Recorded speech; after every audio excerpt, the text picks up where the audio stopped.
Hi, everyone. Welcome back to our conversation, our very last conversation about decolonization of the nursing profession. My name is Nikki. I'm a health equity education coach, and I just love to share with you all of the different ways in which we really can impact systems. So, today, what we're going to talk about is decolonization by learning about your own disconnects. So, we've talked before about self reflection, and I will reiterate this because it is such a crucial part of the work that we do, is such a crucial part of how we actually make it real for ourselves, is to focus on our own self-reflective practices. So one thing I'll say is that engaging in ongoing self-reflection and learning really does help us to decolonize the nursing profession, because it's an ongoing process for ourselves to grow and to deepen and to find those places and spaces where we do disconnect. And self reflection really involves critically examining our own biases, our assumptions, our practices, and actively seeking out opportunities to learn from and collaborate with diverse communities.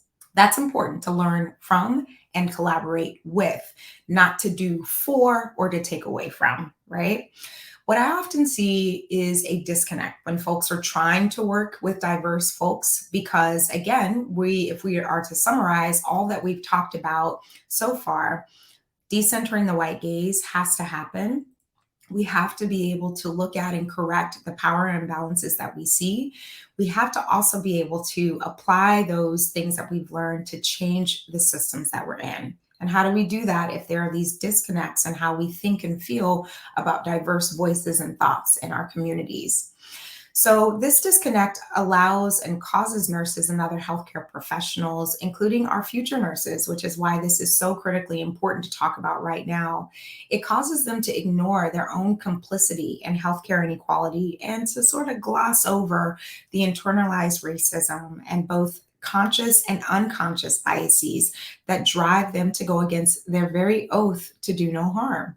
So, one tool that I use often to really teach about connection and reforming those connections within ourselves as well as with others, there's a wheel called the Wheel of Power and Privilege by Sylvia Duckworth. There are many wheels available. This is not the only one. This is just a teaching tool that I really like to use. And I like to use it because it focuses on power and where power lies and where it does not. So, in the center of the wheel, it's where most of the power is. So, if you're white, if you're male, if you own a home, if you are employed, right? All of those things contain and hold power if you speak English. But as you move outside, the further you go outside of the will, the more marginalized you become. So if you are impoverished, if you have little education, if you speak little English, if you are robust in body size versus slim, right? If you are darker skin versus lighter, all of those things are places of marginalization. And so what I do is I use this will to help my students to focus on ways in which they occupy spaces and places of power, as well as places and spaces where they feel disempowered. And most likely, everyone has places and spaces in their lives where they do feel empowered and where they don't feel as empowered. So, what I do is I use this as a context to teach empathy for self, to teach empathy and compassion for others, not tolerance, right, of folks who have different needs, but empathy and compassion. Those are two very different things. And to teach the same to them, to have empathy and compassion for themselves.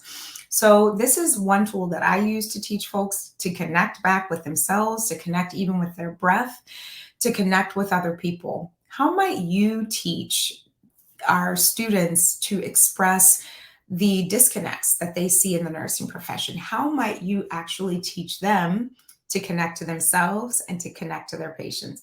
Let me know what you think. I'm more than excited to hear your thoughts and your perspective. I hope you've enjoyed this series that we've done on decolonization of the nursing profession. If there are more topics that you want to learn about, hit me up, let me know. Happy to dive deep with you. Take good care.